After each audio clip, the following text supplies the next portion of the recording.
Lo que estábamos escuchando es el tema Banana Peel Blue, que es uno de los temas del disco Mr. Hood de KMD. Esto es como una especie de introducción al primer Doom que conocimos. Lo que vamos a hacer ahora es repasar 4 de los alter egos más importantes de Doom. Vamos a empezar con Zeblow X, que básicamente es lo que va a desentrañar el villano que nosotros conocemos.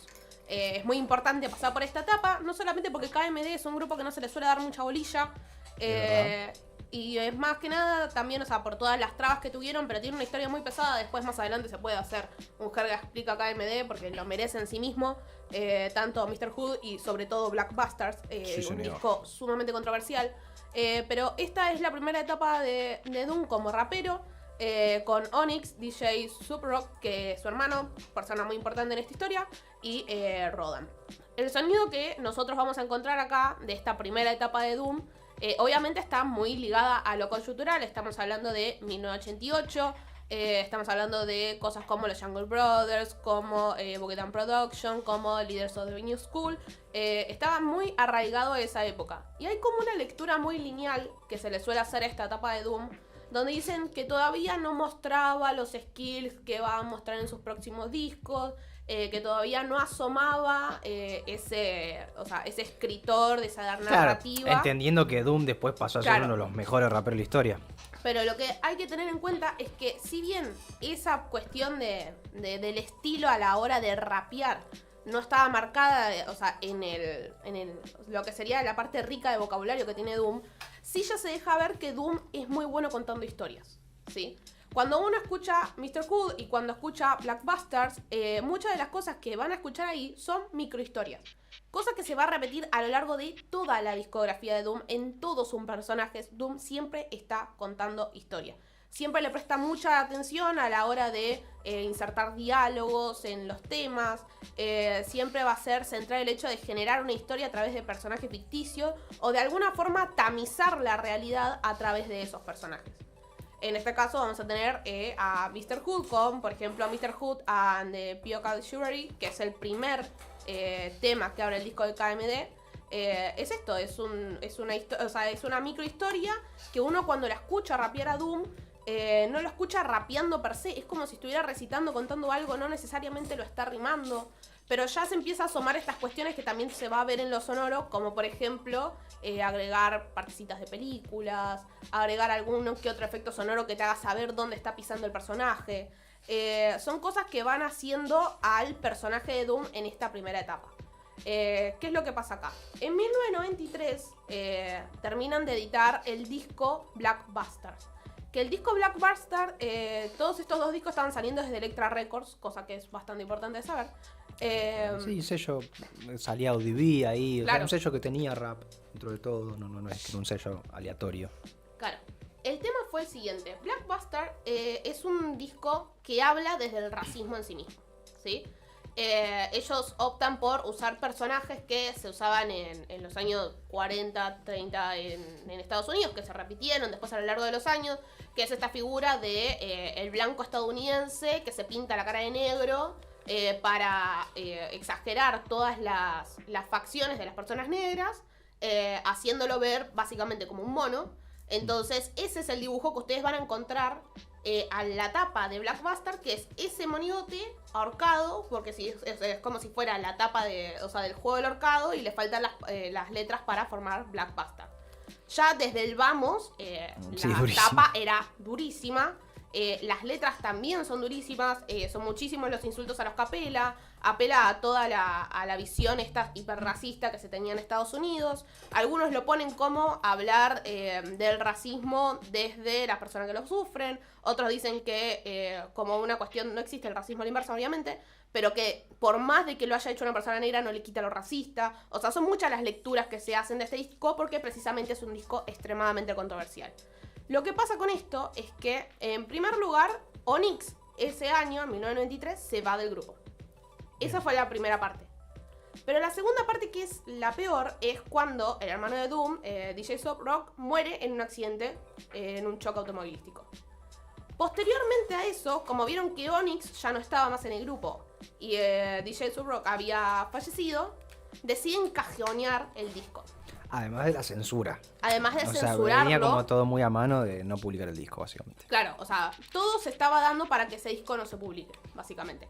El disco controversial, se va un participante, muere un participante del grupo y queda Doom con el disco en la mano, que en realidad se lo arrebatan y queda cajoneado. Toda esta pequeña como historia que se cuenta, muchas veces nosotros lo encontramos como esta historia previa a cómo nace Doom como supervillano, tipo cuáles son sus porqués para terminar siendo este supervillano de la industria de la música. Bueno, precisamente por esto. O sea, se lo toma como un año de quiebre en la vida de Doom, estamos hablando de 1993, donde a raíz de todas estas tragedias él se separa un poco de la música y cuando vuelve como la persona que conocemos hoy en día, que es MF Doom, el villano de la industria. Claro, hasta ese momento aparecía la cara, todo, Claro. después nunca más se Claro. le vio la cara a MF Doom. Bien. En ese primer momento, o sea, es cierto, las primeras veces que lo van a ver a Doom va a ser en videos como Love X, ahí lo pueden ver en los videos de KMD, pero lo que él hace es decir, bueno, yo voy a poner en valor lo que es la letra del artista y no su cara.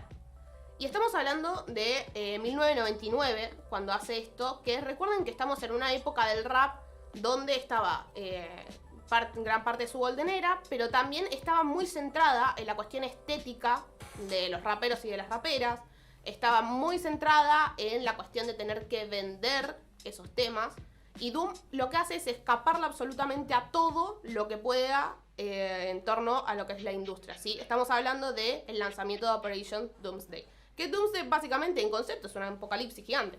O Sí, sea, sí, es sí. eso. Doom lo que viene es a conquistar el terreno y hacer mierda todo. Cosa que lo va a conseguir porque en realidad Operation Doomsday se lo toma como esto que hablábamos el capítulo pasado de un clásico de culto.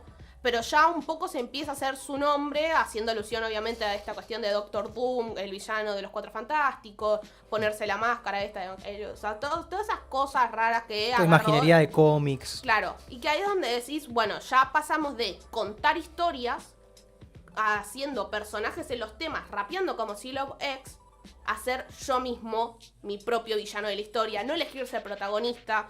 Para algunos, por ejemplo, de gente de Shipping Mafia, te van a decir que no es un villano, que es un antihéroe. Pero en realidad acá es, yo me voy a convertir en mi propia historia. O sea, yo voy a crear mi propia historia y acá empezamos a ver un montón de cosas preciosas a la hora de rapear que tiene él, a la hora de crear sus historias y crear estos mundos ficticios donde en realidad no se quedan en lo ficticio, sino que escapan al personaje.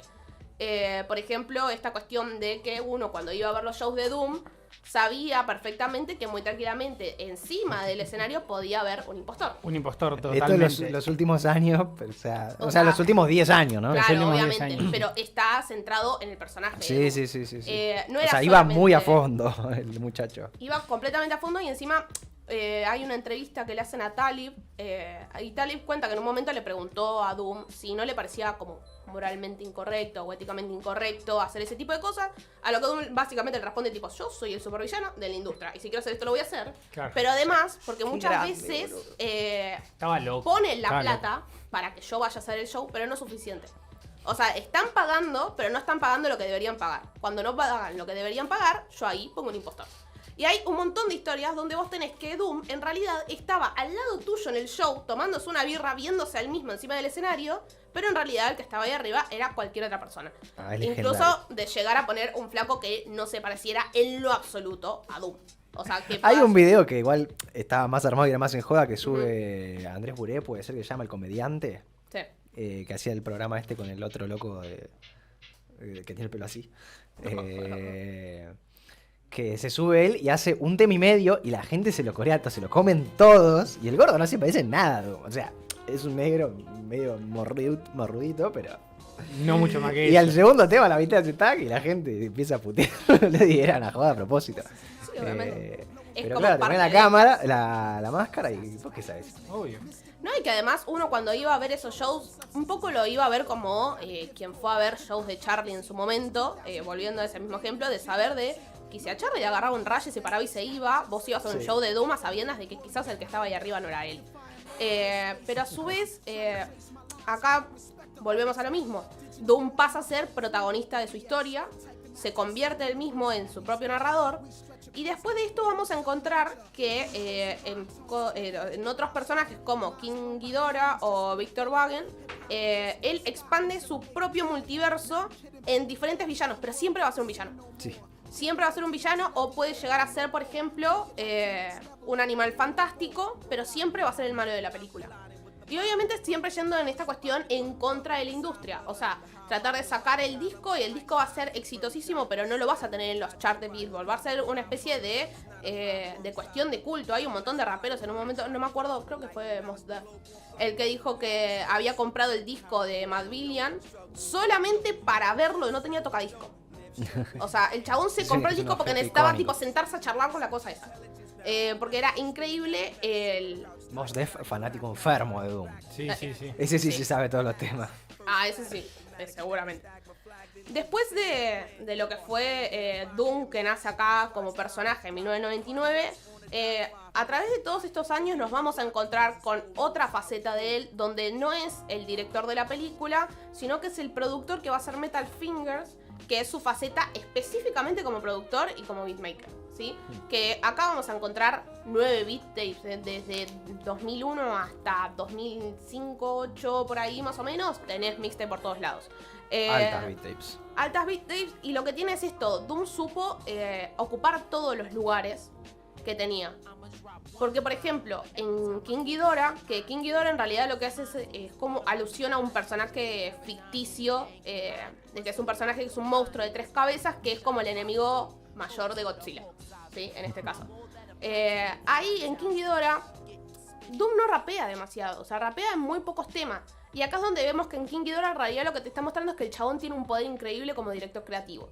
O sea, cada uno de estos personajes que nosotros vamos a ir viendo, por ejemplo, desde Metal Fingers como productor, MF Doom como personaje en sí mismo, King Ghidorah como director creativo. Esto es lo que va mostrando Doom en todas sus facetas, que puede ocupar cualquier rol que tenga delante. Y siempre desde un lugar sumamente creativo, desde un lugar sumamente profundo de sus personajes. King Ghidorah, por ejemplo, lo que hace básicamente es mostrar que es cómo concibe él el rap, pero a su vez lo más importante es cómo lo vas viendo a través de diferentes personajes que él mismo crea. O sea, no es que ellos fueron los raperos que participan en ese disco, fueron y se crearon su personaje. Doom estuvo atrás de eso diciendo como, bueno, vayan, hagan esto, hagan lo otro, esto tiene que ir más o menos para acá, construyamos el personaje de esta forma. Doom se muestra más como director creativo que como rapero y como productor. Y todos estos personajes ficticios hacen a la historia. O sea, él es como el George Martin atrás de todo el disco, básicamente. Claro, sí. Sin matar ningún personaje. Discazo. Es un discazo. Para mí, yo personalmente, es la parte de Doom que más me gusta. O sea, exceptuando al Doom en sí mismo de Madvillain y todo Sí, esto, pero King es el Ghidorah mejor es el alter que ego. más me gusta de todo. Y el disco de King Ghidorah es muy bueno. Sí, boludo. sí. Además son esos, los primeros, o sea, del 99 al 2008, 2009, Doom era impecable. Los beats, las rapeadas, era todo espectacular.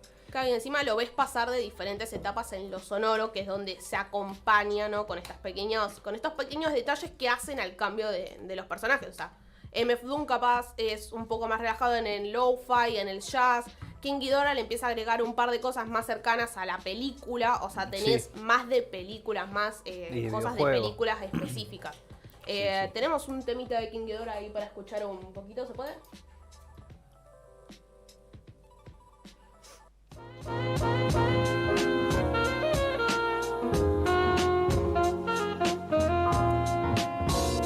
One, two, yes.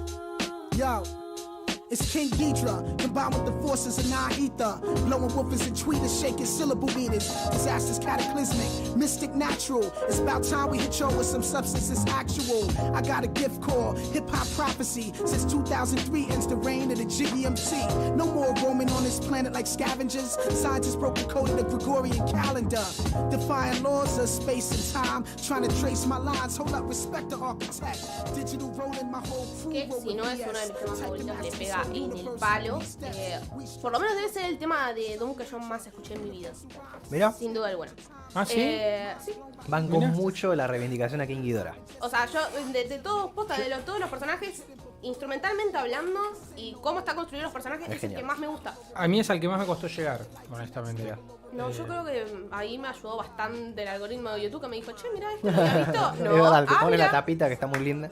Claro. Y uno Yo entré por la tapa, no voy a negarlo. A mí me gusta mucho el diseño, yo entré por la tapa. Sí. Y me encontré con algo precioso. Pero después vamos a pasar a esta como este último personaje bien armado, que va a ser Victor Bowen, que es como un update dentro del mundo del villano, donde básicamente va a estar constituido por 2 discos. Obviamente el primero es mejor que el segundo. Nada es casual, o sea, ya van a ver por qué. Pero en esta parte lo que hace es construir una historia de un villano que parece más villano de DC, digamos, o sea, es un poco más oscuro, la bitrate cambia, se agregan otro tipo de sonidos, agregan más efectos de sonidos propios de serie de cómic de los 80 y Sí. 90. Y vamos a encontrar esta historia de un científico loco que sin querer viaja al pasado, aterriza en los 90 y arma este diario de villano donde vos lo que vas viendo son pequeñas situaciones en la vida de un villano. O sea, siempre lo que está haciendo es construir una historia, en este caso la de Víctor como científico loco, pero siempre lo que hace es esto, es construir pequeñas historias, desde 2 pibes que tienen que ir en búsqueda de un videojuego hasta lo que se imaginen, o sea, algo que sale mal, historias que salen mal.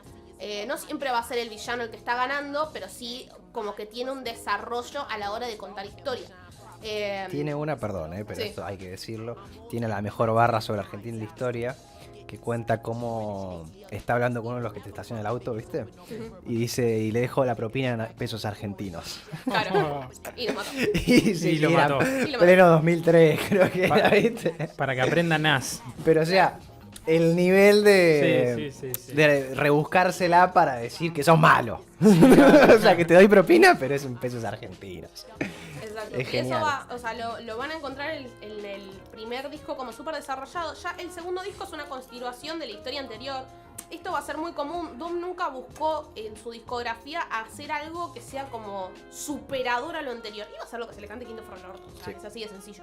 Y esta es con Victor reciclados. Y acá es donde lo único que vamos a ver, y es más grosso de Victor Wagen, es esto, que expande su propio multiverso. Y lo que hace acá ya deja de ser una película, es una serie. O sea, Victor Wagen es una serie. King Ghidorah es una película. MF Doom es un personaje de cómic. Así sucesivamente nosotros vamos a ir viendo. Y obviamente Silo X va a ser como su primer acercamiento. Pero seguramente no estaba ni pensando en todo lo que iba a pasar. Entonces, cuando vemos la discografía de Doom, obviamente hay un montón de cosas que nos quedan afuera. Cosas que no eran precisamente un personaje en sí. Yo que sé, Doom o Caesar from Metal Face o Mad Villain, no sé, incluso. Mad Villain, incluso. Sigue siendo Doom, pero el tema es este, o sea, lo propio de Doom, en este caso, es esto. O sea, ver que el chabón puede ocupar todos los roles, construir series, películas y cómics. Acuérdense, y esto yo siempre lo voy a recalcar, todo esto se consigue a través del sonido, de ingeniería en sonido, no se consigue a través de otra cosa. Vos no estás viendo la historia de King Ghidorah, no estás viendo la historia de Victor Wagen, no estás viendo la historia de MF Doom, la estás escuchando. Y esto se construye a través del sonido. La gran importancia de Doom acá es que puede atravesar todos esos lugares siendo director creativo, siendo el narrador de una historia, contando cuentos, contando capítulos, guionando su propia historia, saliendo por fuera de los límites de lo que tenía a mano para poder hacer, pero siempre desde un lugar donde puede diferenciar esos personajes, puede diferenciar sus roles y siempre lo hace de una manera impoluta. O sea, lo que nosotros podamos llegar a ver después de Doom son un montón de cosas, Metal Finger, todo lo que quieran. Pero este es como el gran fuerte de Doom, que en cada lugar vos encontrás como su rol marcado, pero desde un lugar siempre muy arraigado a los cómics, muy arraigado a las películas viejas, muy arraigado a las películas de ficción, y siempre es esto, tamizar la realidad a través de la ficción. Porque hay un montón de cosas de las que está hablando que en realidad lo que está haciendo es tamizarla a través de un personaje ficticio. Bien. Así que ahí excelente. tienen un montón de tarea para recorrer. Ya porque pueden 20 minutos es medio difícil. Obviamente abiertos a sugerencias sobre otros multiversos y Claro que alter sí. egos. Ujú. Porque por sobre todo tenemos a una genia como Franca Hernández capaz de bajar todas estas ideas en 20 minutos.